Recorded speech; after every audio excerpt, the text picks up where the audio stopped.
Welcome. I'm Bertram de Souza, host of the Scribbler video podcast and veteran journalist. I'm author of the book No Holds Barred that contains 300 or so of the 1,600 plus columns I wrote during my 40 years with the now closed Youngstown Vindicator. Pope Leo XIV may well have been speaking directly to Ursuline Catholic High School in Youngstown and the Catholic Diocese of Youngstown when he commented on the role of teachers and students in parochial education. According to the Associated Press, the Pope said that Catholic school teachers should be models in life and as well as models of faith during what he described as a teacher's pilgrimage of discipleship. He also urged the students under their care to try and listen to God's voice calling to their young hearts. Speaking to teachers from Ireland, England, Wales, and Scotland on July 5th in the Vatican as part of the Jubilee year, the Pontiff said students will look to you particularly as to how you teach and how you live. In Youngstown, the value of Catholic education is now under the microscope in light of alleged criminal behavior on the part of some football players at Ursuline. 2 federal lawsuits have been filed alleging sexual assault, sexual harassment, and other hazing activities. The football season has been cancelled. We conducted an extensive interview with attorney Chandra Subodh of Cleveland, who has filed the lawsuits on behalf of 2 victims of the players, one a player himself and the other a young female student. We invited school and Catholic diocese officials to join us to discuss what has occurred and also Catholic education in general. They declined on the advice of their lawyers. However, one of the most prominent graduates of Ursuline High School has agreed to be our guest. Scott Schulick is a well-known broker in the Youngstown area, but more importantly is very active in numerous community organizations, including those that aim to better the lives of the people of the Mahoning Valley. Thank you, Scott, for taking time off from your busy schedule to chat with me about Catholic education in the wake of the Ursuline High School scandal. To start with, tell us about yourself, especially your deep involvement in community organizations in the Valley, including those tied to the Catholic Church. Sure. Well, thank you, Bertram, for having me today. I guess much of my community involvement over the years probably has roots in my Catholic education. I grew up on the west side of Youngstown and attended St. Brendan Elementary School and then went on to Ursuline High School. And as you know, being a product of Catholic education, that idea of community service is sort of instilled in students throughout their education. And so I think a lot of my involvement over the years in the community really has roots in that experience as a student and, really learning about why that is so important to give back, to help others. It really ties into the gospel message that students learn in Catholic school, in particularly religion class. And so, when I graduated from Youngstown State and, went off into the real world working, and I remained involved in my parish.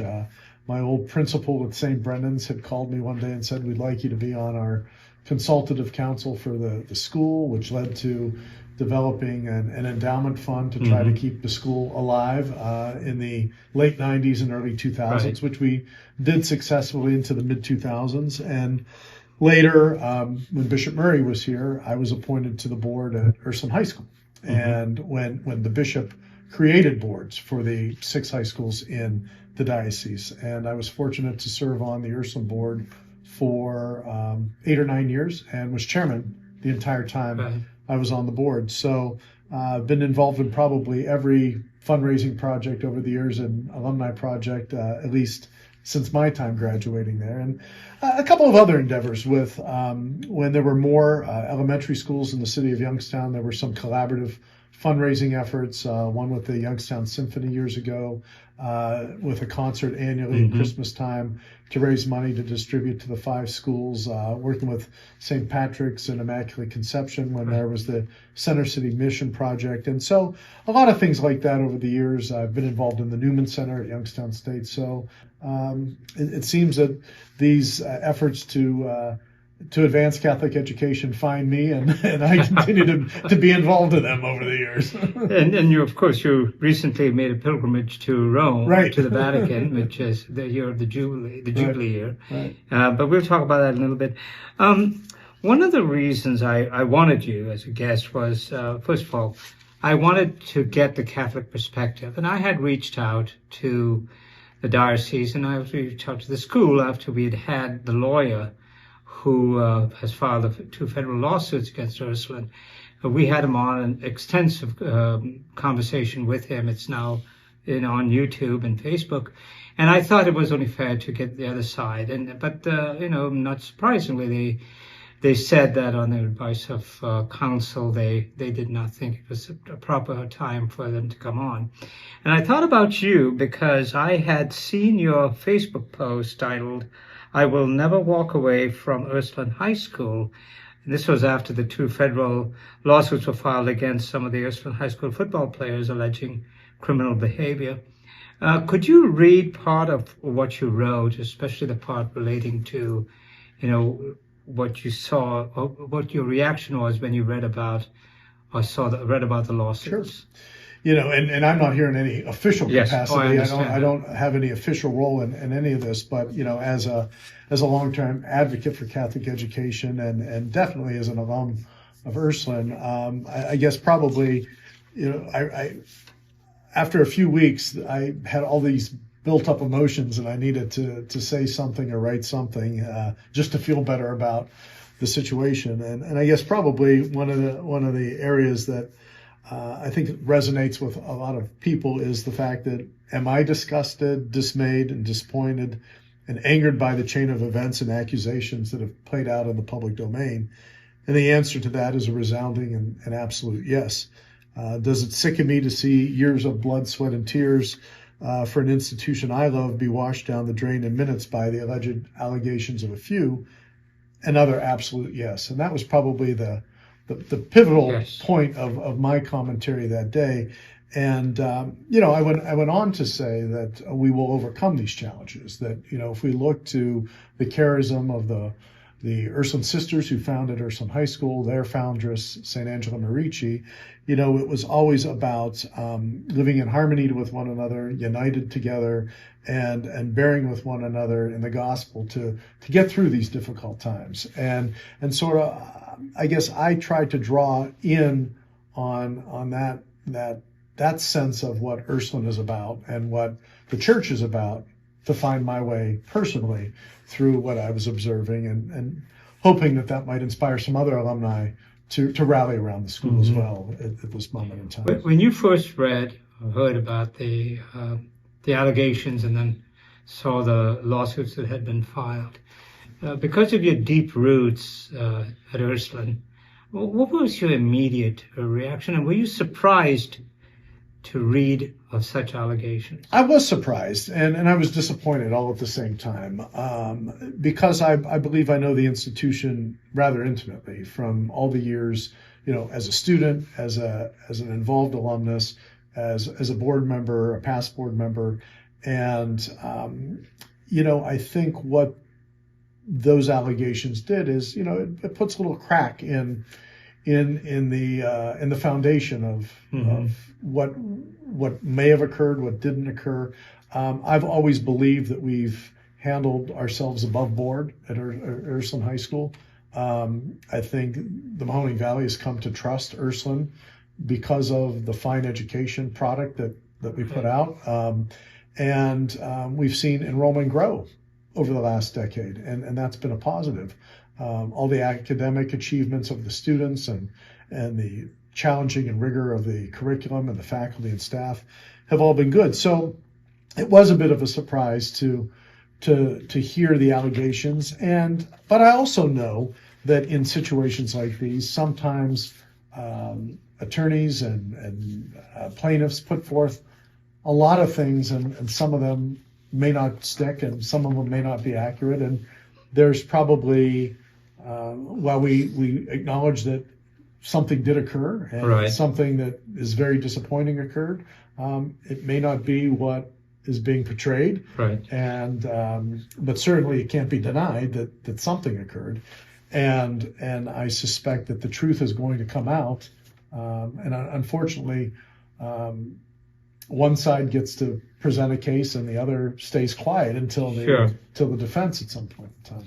Yeah, and as you say, I mean, when this thing plays out, we'll know, both sides. We'll hear from both sides, and then of course, the court system will do what it's supposed to do.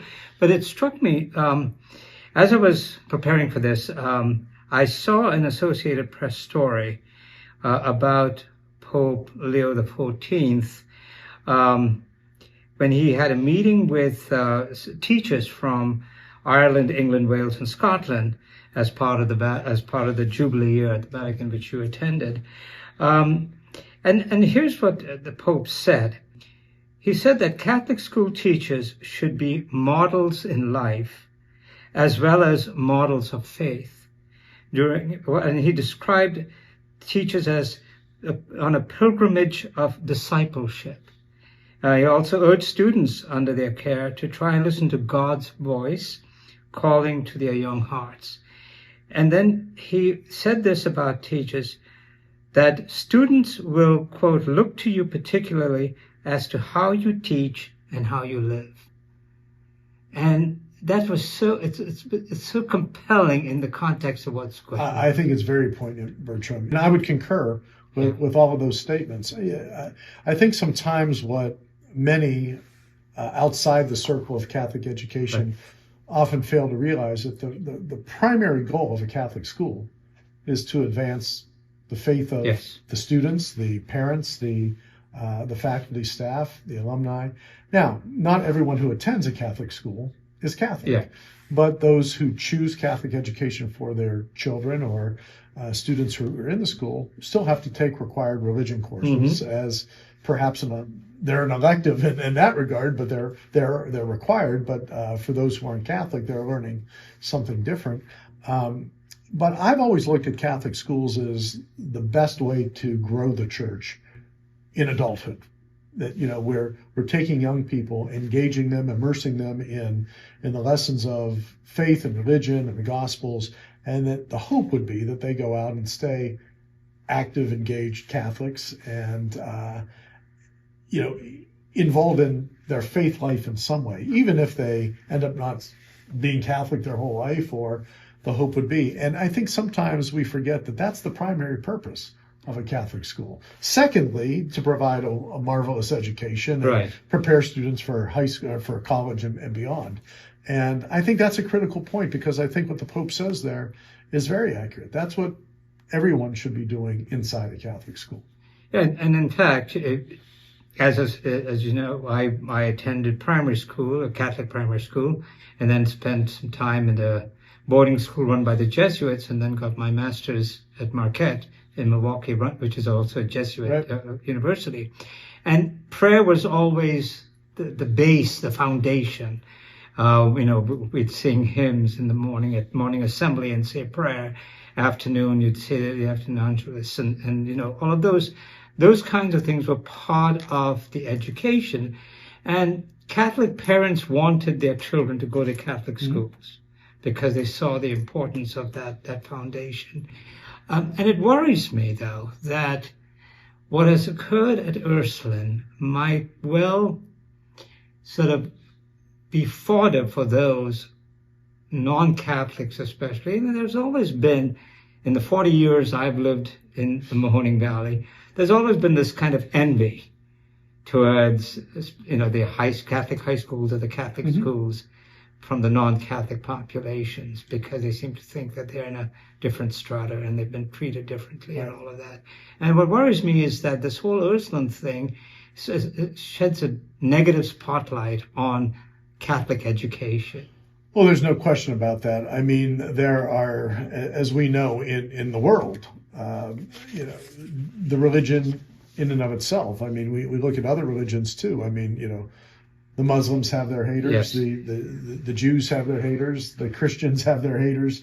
And I think given some of the unfortunate scandals in the Catholic Church over the last several decades, the abuse scandals, I think that has given, energy to that anti-Catholic sentiment. If you go back a century ago, the Ku Klux Klan, I mean, all the anti-Catholic sentiment that came with immigrants who came from Europe to the United States.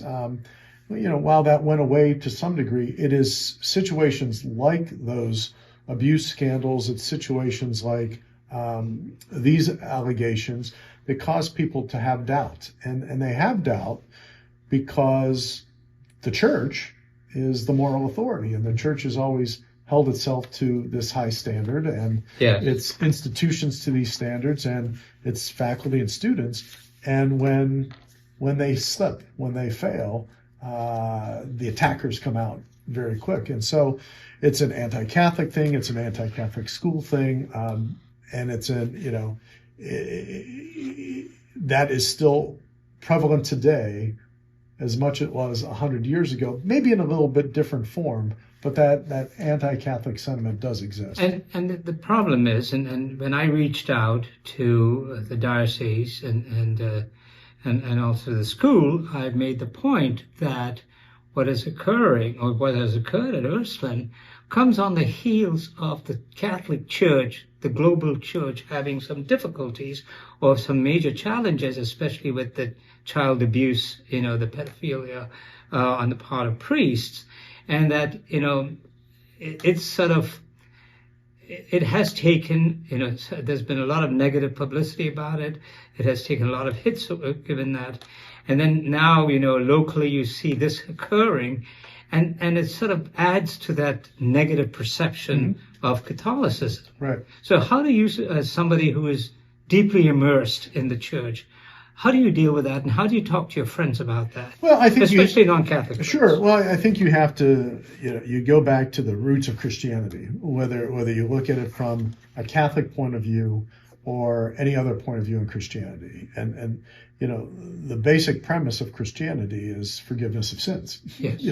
And that no one is perfect, and we go back to Adam and Eve, and there's original sin, and so if we're true Christians and we're true Catholic Christians, then even in these situations where some of our flock stumbles in one way or another, we do need to demand justice, but at the same time we have to also look at forgiveness. And of course we know that that's the hardest part of being a Christian, is finding ways to forgive those who have wronged us in certain ways. And that healing can only come when people forgive each other. And I think there's a lot of that to go around in what we're dealing with in these situations. And so I think that the naysayers look to the church when the church stumbles in some ways and say, aha,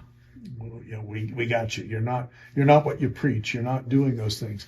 When I think we are, as a church, we have to go back to the fact that we've got to forgive if we're going to move forward. And so I guess that's kind of the way I would look at it when I talk to others. That Ursuline will get through these problems. The Catholic Church gets through its problems. The Church has survived 2,000 years, and there's a lot of things that have happened in that 2,000-year history. A lot of them not pretty, and a lot of schisms over the years, and crusades and wars and all kinds of things. Yet here we are 2,000 years later, and the church survives. And you look to what's happened in Steubenville, and you looked at what's happened at Penn State and some of these other athletic scandals over the years. And those institutions took their hits. Yes. But they have survived. And I believe that the same, when the truth comes out here, that these institutions, our local institutions, will survive as well. But it's going to take time.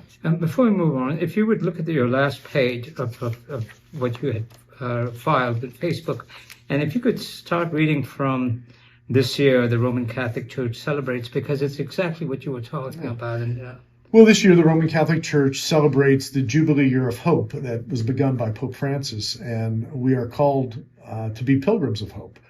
And I am hopeful for those who believe in due process, in a system that seeks truth, and where that falls short, that a system that employs swift justice for those who fail to live up to such a standard.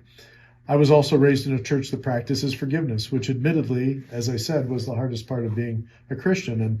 And St. Paul wrote in his letters, let all bitterness and wrath and anger and clamor and slander be put away from you with all the malice, and be kind to one another, tenderhearted, forgiving one another as God in Christ forgave you.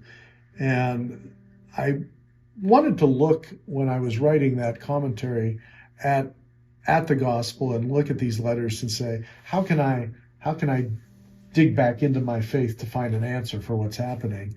And that's what I said in my closing, that I'm hopeful that the long days, months, and perhaps years ahead bring truth and peace, justice and forgiveness, and that Ursuline only becomes stronger as part of that process. And I believe that that's going to take time. Has it, given your deep roots in the church, has your faith ever been challenged, and how have you dealt with that? Well, boy, oh boy, I mean, if your faith's not challenged sometime in your life, then I think you're living the wrong way. I think I believe most of us live in doubt every day of something relative to whatever faith we practice or whatever spirituality we subscribe to. There's always some doubt. And there's been other times, throughout my life that you doubt what happens in your faith, whether it be from a personal trial or a family illness or something that happens that appears to be unjust or unfair. And you say, how could God let this happen? And you look at situations like these and you say, all these people working hard for the good of the church, and how could this thing happen? And, some people in those challenging times walk away from their faith. And I've always been one that when hit with a challenge, I walk toward my faith rather than away from it. I can't say why I do and other people don't, but I think I've always found solace in my faith when a challenge hits me personally or in the community like this, rather than walking away. Because if you walk away, what have you got to cling to? Right. And at least there's some hope in your faith and some hope in the church when you doubt, and then you can think and pray and hope and look to tomorrow and say it's going to get better. And given your long involvement with Ursuline, I have no doubt that at some point, if they haven't already, the leaders of the school and even the diocese are going to reach out to you and say, we need you to sort of not contain this thing, but we need you to help us, sort of calm the waters and weather the storm. And the reason I think you might be the one for that is earlier this week, I was at the Walgreens and I spoke to a Northside Youngstown resident who is an Ursuline graduate, along with 8 other members of his extended family. And we were chatting about what has occurred at Ursuline. And he said that he wrote a letter to the Alumni Association, the Alumni office, asking that his name be removed from the list and that he didn't want to receive any more information from them. And he also said that he will not be donating to the school like he has done for years and years and years. And then I also heard a rumor, and I've not confirmed it, so I'm reluctant to talk about that. A major donor has withdrawn a donation that had been planned for this year. So there is fallout. Oh, I think in any situation like these, at any institution, you see those things happen. I'll go back to your first points, Bertram. Whenever my alma mater asks me to do something, I always step up. Yeah. So if I can be helpful, of course I would want to be helpful in this situation.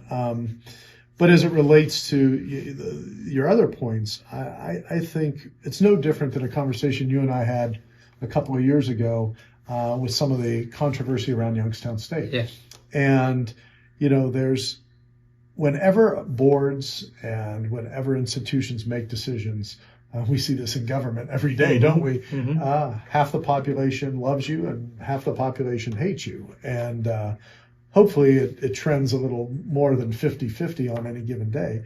And I think a situation like we find ourselves in right now is definitely going to generate a lot of people to say, I'm done. Yeah. And that was part of the reason why I wrote what I wrote, to say, I'm not done. It's easy to be done because you're frustrated or you're angered.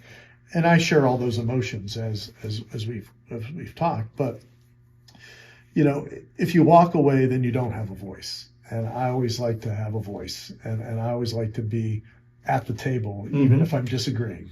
And I think that by pulling away support, you also take away your ability to have that voice, because you said, I'm going to take my marbles and go home.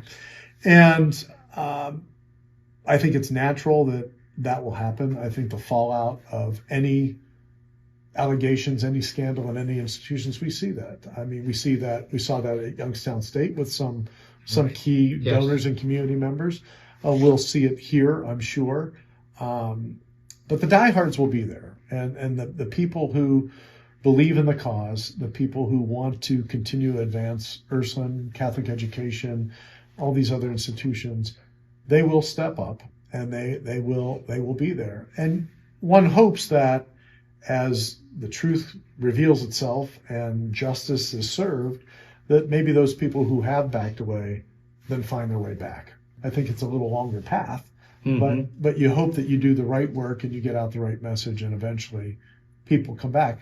I think the university's seen a little bit of that over the last couple of years, particularly with the success of the Kilcawley Center campaign. Donors have stepped up significantly in that process, even though a few years ago people were very concerned about where the university was headed. You recently were in Rome, as we said, and you were part of the pilgrimage from, Our Lady of Mount Carmel. First of all, tell us about their sort of journey, and this is the Jubilee year. And they have various categories. They had for a time for a month for journalists, a month for teachers. What was your? Well, really, it was our parish who put together a trip for the Jubilee year. And for those who are unaware, every 25 years there's a Jubilee year in the church. And so the last major one was in the year 2000. There was a special Jubilee about 10 years ago, the Year of Mercy, under Pope Francis. But this was the main Jubilee, and Francis opened that with the Pilgrims of Hope theme. Pope Leo has continued that as he's here for the second part of this Jubilee year. And Catholics are encouraged to make a pilgrimage to Rome and visit the four major papal basilicas. The holy doors in each of those basilicas are only opened every 25 years. They're bricked up after the Holy Year, and then those bricks come down and the pilgrims walk through those holy doors. So it's a really unique experience. Even if you've been to Rome before, you're not going through the holy door. And visiting those four basilicas, walking through the holy doors, it's the process is that your sins are forgiven through that pilgrimage, through that effort, through prayer, through indulgences, through that activity. And it's no different than going to Mecca or going to Jerusalem, whatever the case might be. And so what was powerful to watch. And there are tens of thousands of people in Rome right now, and there usually are, but there are that many more for the Jubilee year, is to watch line after line of groups carrying a pilgrim cross with their leader, walking into St. Peter's Basilica, some singing songs, some praying as they walk with their groups through the holy doors. And so it's a moving experience to see that many people. And when we talk about doubt, and we talk about all these bad things that happen that cause us to question our faith or question our commitment to these institutions, and then you think, this has been going on for 2,000 years, and you see all these pilgrims from around the world, from every culture, from every continent, walking through St. Peter's. It's very compelling, and it's very inspirational to see so many people who have so many problems and are dealing with all kinds of problems in their home countries to come to Rome for this Jubilee and to be hopeful. And I think that was really something to see. And no matter what problems are occurring, they set those aside. They spent the money, they took the time, right, and they could have gone to a beach, but they went to Rome.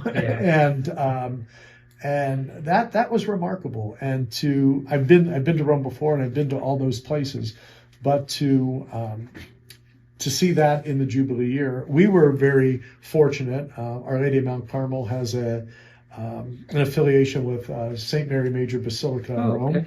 And our parish was presented with one of the bricks from the Holy Door to bring back to Youngstown. And so that's on display at the Basilica now. And that's a keepsake for our parish from the removal of the Holy Door when the bricks were removed this year. And I'm sure it'll get bricked up again, and you know, that process will continue. But a very inspiring trip. I mean, really, really. And I'm sure you're aware that the global church is growing, especially in the Third World and in the East, Africa. But the American Catholic Church is facing challenges. There are, fewer young people, who go to Mass regularly, or even are practicing Catholic. So what's going on here, and what kind of message can be conveyed to them as to why, being part of this universal church, being part of the Catholic institutions and is important? Sure. Well, in fact, I was just reading earlier today about that very fact.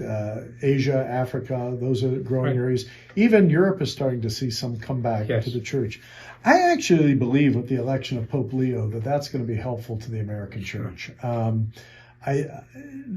No one ever suspected we would have an American pope. And I think that was such a surprise to so many. And I think it really has the potential, because of the Pope's message in his short papacy so far, to bring Americans back to the church as well. Yeah, sure, there's a priest shortage. We're seeing consolidations and mergers and downsizings in many ways because of fewer priests. We see a whole generation of people not just not being involved in the Catholic Church, not being involved in any religion, unaffiliated is probably that growing segment. But I do think having Pope Leo as the leader of the global church is going to be inspirational for Catholics around the world, but bringing a lot of those who have fallen away back.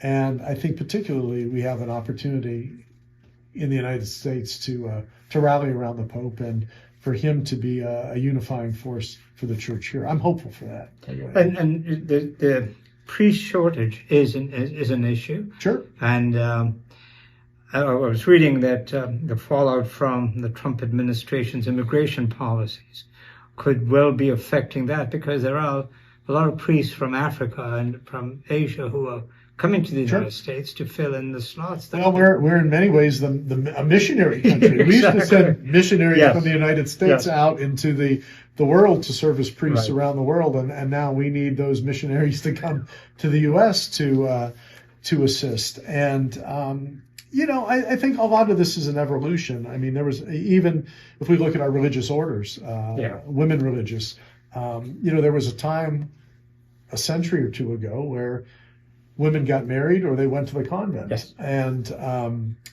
as opportunities presented themselves for women over the years and going into the workforce and the evolution of so many opportunities for women, we've seen fewer women enter religious orders. And that's a great challenge. These are the women who built many of these institutions, hospitals, schools, a lot of the social service agencies that are now being turned over. And also with the mainstays in parishes. Exactly. Gosh, and that's being turned over to a lot of the laity as a result to keep those ministries alive. That's happening with a lot of our local religious orders.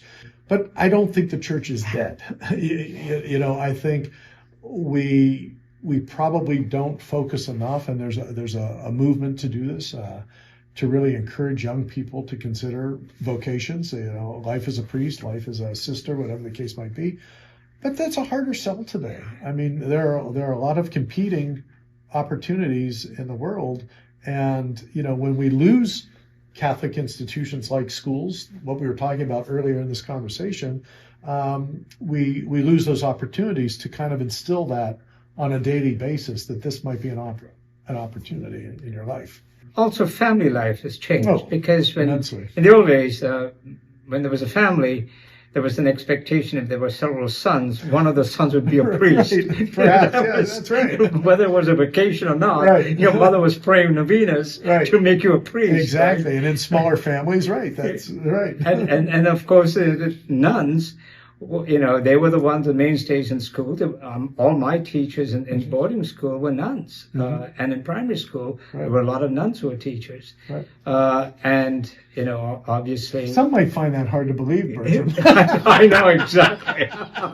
But I'll tell you what, they were strict too, my God. Have a nun teach a 7-year-old, it's tough. But I think those things have changed, and so that's the sort of challenge that the church faces, is, how do you keep up that kind of... And I think it's both challenge and opportunity. I mean, it's definitely, there's definitely some headwinds for these institutions, for the church, but I think that also presents opportunities for those who, are well established in their faith and, engaged in the church. What Catholics, I don't think, have done as well as maybe a lot of the mainstream Protestant churches is going out and evangelizing and bringing people into the church. Some denominations do that with video and music and whatever the case, and some entertainment quality, if you will. But Catholics have always been a little bit more reserved in that regard. And even though Catholics represent one of the largest denominations in the United States, even with all these challenges and headwinds, I think a challenge to the church, which is the opportunity, is to go out there and evangelize and, open wide those doors, as Pope John Paul II said, 30 years ago. And we need to do a better job of that. I think that as Catholics, individual Catholics, we need to do a better job of bringing people back into the church. I don't want to sort of take anything away from whatever the diocese or the school might be deciding, but if you had to give one piece of advice to the hierarchy of the Diocese of Youngstown and of Ursuline as to how to deal with this scandal, what would it be? Well, I think first and foremost, much of what they're already doing. I mean, although when it comes out in the media, it comes out maybe a little jumbled, but I do believe that protocols have been followed, and to my knowledge, at least, as someone who's a couple steps outside the circle at this point, I believe the school followed the proper protocols. The diocese has followed their protocols. I think that's why there's not a lot of commentary out there from the institutions in the press, because they're adhering to their policies and the confidentiality and the things that lawyers are advising and those kinds of things. And so, my advice would be to continue to follow the appropriate protocols and know that there will be an opportunity at some point in time for the defense to be made, for the facts to come out, and for those in the justice system to make a decision on that, but also in the court of public opinion for people to really see once the facts are out there, and not to hide the facts. There's going to be good facts. There's going to be facts that aren't as glamorous. But I think when it's all out there, people will be able to make a judgment and move on from that. And I would hope that that's what they continue to do. And finally, as you had pointed out, the creation of the boards at each of the schools, high schools, did that make those schools independent of the diocese, or how does that work? It's actually no. I guess is the simple answer. It's a very Jesuit model, and Bishop Murray was a Jesuit, yes. And the president-principal model is something that's followed in a lot of Jesuit institutions, and having a president that's focused on the external dealings of the school, fundraising, community relations, and the principal who is taking care of the academics, the curriculum, all of the internal activities. I think even when Bishop Murray years ago put that model in place, some thought, will this work? In the case of Ursuline High School, having the experience there and having been on the board, it worked out very well because it put a board and a president in place who were able to do a lot of things externally, raised a lot more money, grew our endowment, were able to build some, good policies, and also to develop a strategic plan. Those are things that some of the schools, because they were just managing the school on a day-to-day basis, curriculum, teachers, faculty, staff, students, all of that.